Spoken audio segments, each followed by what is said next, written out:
Shalom saudara yang dikasihi oleh Tuhan, sungguh kita bersyukur hari ini kembali Tuhan karuniakan bagi setiap kita untuk kita senantiasa menikmati anugerah Tuhan yang limpah dalam kehidupan kita. Dan biarlah firman Tuhan hari ini boleh menolong kita, menyapa kita untuk kembali kita diingatkan begitu besar kasih Allah akan setiap kita dan bagaimana kita setiap hari dapat bertumbuh menjadi semakin serupa dengan Kristus. Mari saat ini bersama-sama kita tundukkan kepala, kita berdoa. Bapa di sorga, sungguh kami bersyukur ya Tuhan, anugerah-Mu sungguh melimpah dalam kehidupan kami. Rahmat-Mu senantiasa menaungi setiap kami. Dan hari ini ya Tuhan, kami bersama-sama akan kembali merenungkan firman Tuhan. Tuhan tolong kami, biarlah sungguh firman Tuhan yang akan kami renungkan bersama-sama ini boleh menolong kami untuk menjadi murid-murid-Mu yang semakin mengasihi Engkau, yang semakin memuliakan Engkau dalam hidup kami. Kami serahkan Tuhan waktu ini ke depan kelam tangan-Mu. Dalam nama Tuhan kami Yesus Kristus, kami berdoa dan mengucap syukur. Amin. Saudara sekalian, hari ini refleksi Gema kita diberikan tema yaitu adalah menghujat Roh Kudus, dosa yang kekal, yang diambil dari Matius 12 ayat 22 sampai 32 dan Markus 3 ayat 20 sampai ayat yang ke-30. Namun saya akan membacakannya Matius 12 ayat 31 sampai ayat yang ke-33. Sebab itu aku berkata kepadamu, segala dosa dan hujat manusia akan diampuni, tetapi hujat terhadap Roh Kudus tidak akan diampuni. Apabila seorang mengucapkan sesuatu menentang anak manusia, ia akan diampuni. Tetapi jika ia menentang Roh Kudus, ia tidak akan diampuni. Di dunia ini tidak, dan di dunia yang akan datang pun tidak. Jikalau suatu pohon kamu katakan baik, maka baik pula buahnya. Jikalau suatu pohon kamu katakan tidak baik, maka tidak baik pula buahnya. Sebab dari buahnya pohon itu dikenal. Terpujilah nama Tuhan. Saudara sekalian, saya percaya di setiap negara memiliki hukum pidana. Dan kita tahu setiap hukum pidana itu ada tahap-tahapannya. Kita tahu di Indonesia bahwa hukum pidana yang paling ultimat yaitu adalah hukuman mati. Di mana hukuman mati itu diterima oleh orang-orang yang memiliki track record atau melakukan kriminalitas yang tinggi. Dan jikalau kita melihat apabila dunia ini memiliki tingkat pidana atau hukuman yang paling atas atau yang tidak diampuni lagi, bagaimana dengan kehidupan kita sebagai orang percaya?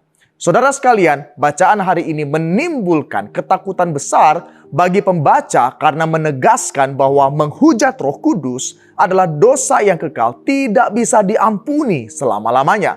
Banyak orang bertanya, apakah mereka pernah menghujat Roh Kudus? Mungkin sebagian kita juga pernah bertanya, apakah saya pernah menghujat Roh Kudus? Jika pernah, apakah itu berarti mereka tidak akan masuk surga karena telah melakukan dosa kekal yang selamanya tidak bisa diampuni ini? Untuk mencegah ketakutan yang tidak perlu ini, maka hari ini kita mempelajari makna dosa menghujat Roh Kudus menurut Alkitab. Saudara sekalian, istilah menghujat berarti menuduh, berkata kasar, dan memfitnah dengan tujuan menjatuhkan nama baik seseorang. Ajaran tentang dosa menghujat Roh Kudus dicatat dalam Matius 12 ayat 22 sampai 32 dan Markus 3 ayat 20 sampai ayat yang ke-30. Saat itu Yesus Kristus baru saja menyembuhkan seorang yang buta dan bisu karena kerasukan setan. Para pemimpin agama Yahudi menuduh Yesus Kristus kerasukan setan dan memakai kuasa Beelzebul atau penghulu iblis untuk mengusir setan. Kita lihat itu dalam Matius 12 ayat 22 sampai 24 dan Markus 3 ayat yang ke-22.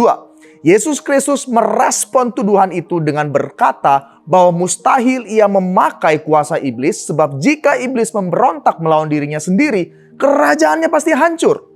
Kemudian ia memperingatkan orang banyak bahwa menghujat Roh Kudus adalah dosa kekal yang tidak akan diampuni selama-lamanya.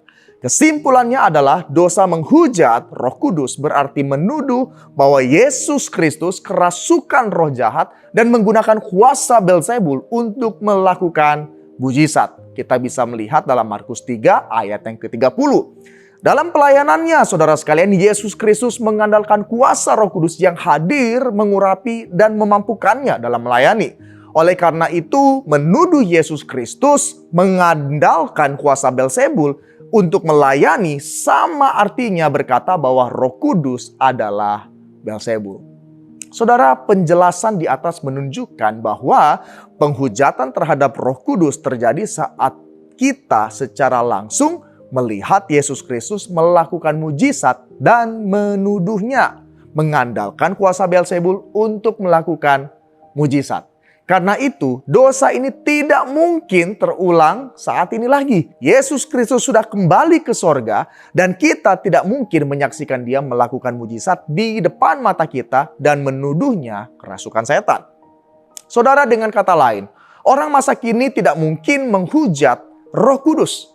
Oleh karena itu, peringatan untuk tidak menghujat Roh Kudus hanya berlaku bagi para pemimpin agama saat itu dan tidak berlaku bagi setiap kita. Lagi pula sebagai umat pilihan Allah, kita sudah menerima Yesus Kristus sebagai Tuhan dan Juru Selamat. Sehingga semua dosa kita sudah diampuni. Kita bisa melihat dalam Kisah Rasul 10 ayat yang ke-43. Sebagai catatan, menghujat Roh Kudus berbeda dengan mendukakan Roh Kudus. Orang percaya mendukakan Roh Kudus saat ia jatuh dalam dosa dan tidak menjalani kehidupan yang memuliakan Allah. Bila firman Tuhan ini boleh semakin jelas dan meneduhkan kita, boleh menolong kita semakin memahami betapa besar anugerah Tuhan atas setiap kita. Dan biarlah setiap kita yang mungkin selama ini dihantui ketakutan mengenai menghujat Roh Kudus boleh terhiburkan. Dan saat ini mari kita arahkan fokus kita tidak lagi mendukakan Roh Kudus, tetapi berjuang sungguh-sungguh taat akan pimpinan Roh Kudus untuk hidup kita memuliakan Allah. Mari saat ini kita tundukkan kepala, kita berdoa. Bapa di sorga, kami bersyukur apabila hari ini firman-Mu begitu indah, boleh memberikan kekuatan dan penghiburan bagi setiap kami. Untuk kami sebagai anak-anak-Mu, bersyukur atas keselamatan yang Tuhan telah berikan.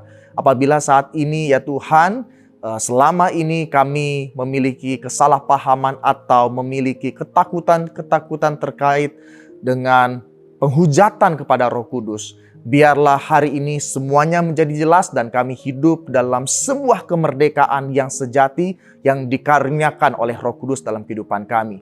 Dan biarlah sungguh ya Tuhan dalam kehidupan ini kami boleh mengarahkan pandangan kami, condongan hati kami hanya untuk memuliakan nama Tuhan, hanya untuk menyenangkan Tuhan dan boleh taat akan pimpinan kuasa Roh Kudus. Tuhan tolong setiap kami. Hanya di dalam nama Tuhan kami Yesus Kristus kami berdoa dan mengucap syukur.